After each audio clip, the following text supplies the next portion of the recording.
Okay, here we have my 1988 Dodge B350 Class B RV. It's roughly, I don't know, about 8.5 feet tall or so, about 19 feet long, I believe.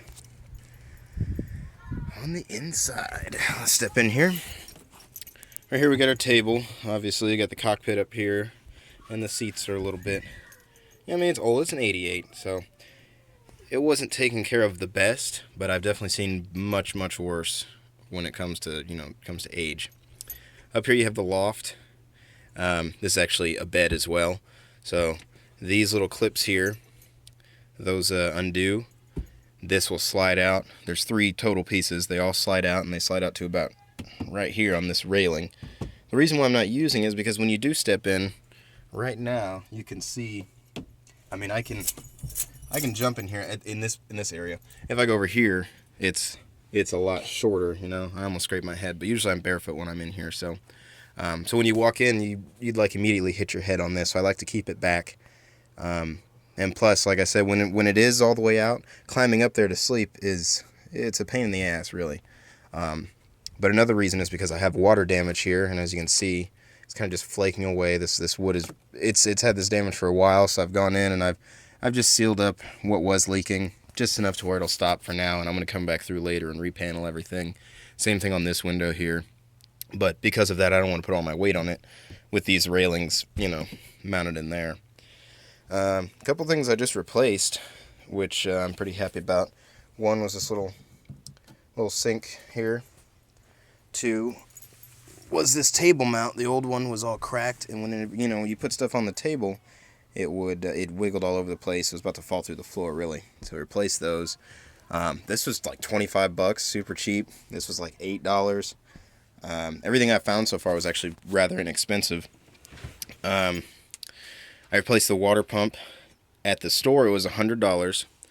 I got it online for about $56. Got it shipped maybe about 2 days. So I saved some good money there. Penny, calm down. And I also got some pieces for the water heater. This bypass kit, I got that. The other one, the valves weren't opening up. They were like permanently closed and old. And so now I got the new ones on there. The water heater is working. It wasn't working previous because nothing was going in there. So now it's working.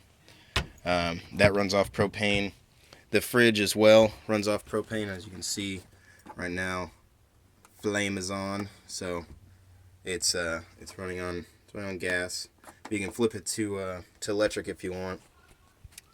You got the stove here, runs propane as well.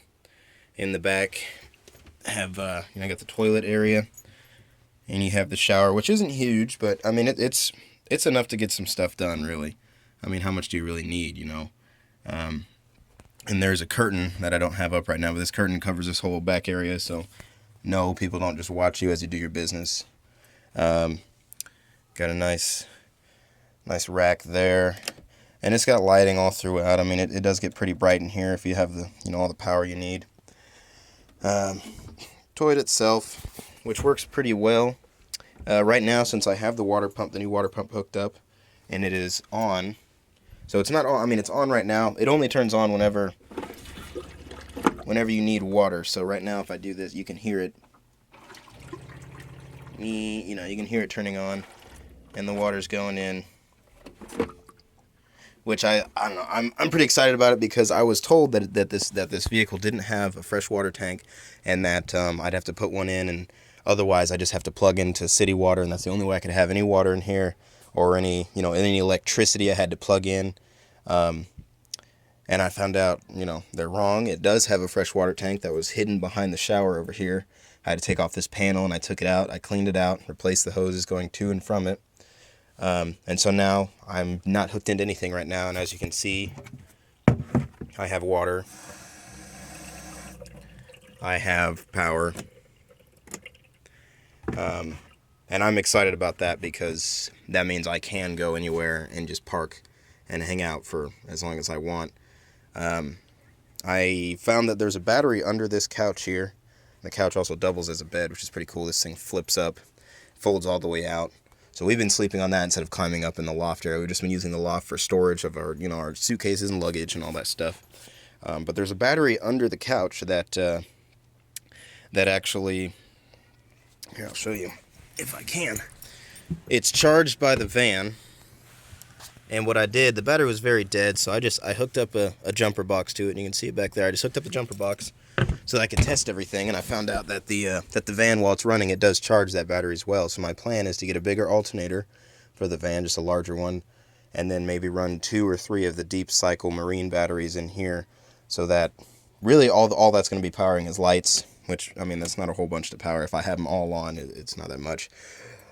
And power lights and the pump when it is activated, and that's only when you are using the water. So back here, this thing is pretty cool. I like this. My slide out pantry, which I thought was a neat feature. Nothing in it now, plan on stocking it. Under here, some more storage, electric and whatnot that comes out of the for the city hookup and everything. Some more storage under the stove itself. The reason why I'm making this video is because we planned on taking this van, cross country. I need to go through it a little bit more and clean up some stuff, but I picked it up for $4,000, maybe about an hour away from here in Denton, Texas. So for $4,000, I drove it home. I had to go through and just kind of look at everything, because honestly, I had no clue what I was looking at. I wanted an RV. I wanted something small that would be decent on gas, easy to park. This fits in a normal parking spot. It's also somewhat incognito because, I mean, it's not obviously a camper, I suppose. For those who know what they're looking at, yes, it is. But for others, it's just a big-ass van, so that's cool. Got the front here. And the side. It's a good-sized vehicle. But it does fit in a normal parking space. Here, I have our propane. And I'll tell you what, it's not even at halfway. I don't know if you can see that. It's 3/4, halfway. I filled it. We took a trip to Austin.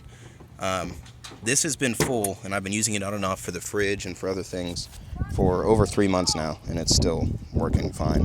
Still not even halfway out. Gas cap, electric. Under here is it's just storage for the tanks that are in here, the gray and the freshwater tank. That's kind of a bitch to close. Yeah, and the back rack and everything. Behind here, you can see right there, that's the freshwater tank, and it was all the way behind here, and I had no clue it was there until I went and did some digging. Now here you get your city hookup. This is the back of the fridge for the propane. You can see where it plugs in also for the electric. And this here is the back of the furnace for the hot water heater. And it has an awning as well, which is in great condition actually. So there is my little mini RV. I got some more water damage I got to deal with back here, but I thought this was pretty neat because some trash up here. Right here, this is actually blocking that. So normally you open this up, you wouldn't be able to see anything. Little secret passage, but you can see where the water has it's done its toll over here. So I got to deal with that. But there's a good amount of storage in here. I mean, it's definitely a good little van to have. I like the size of it. I like how comfortable it is, and just how efficient it is, So yeah.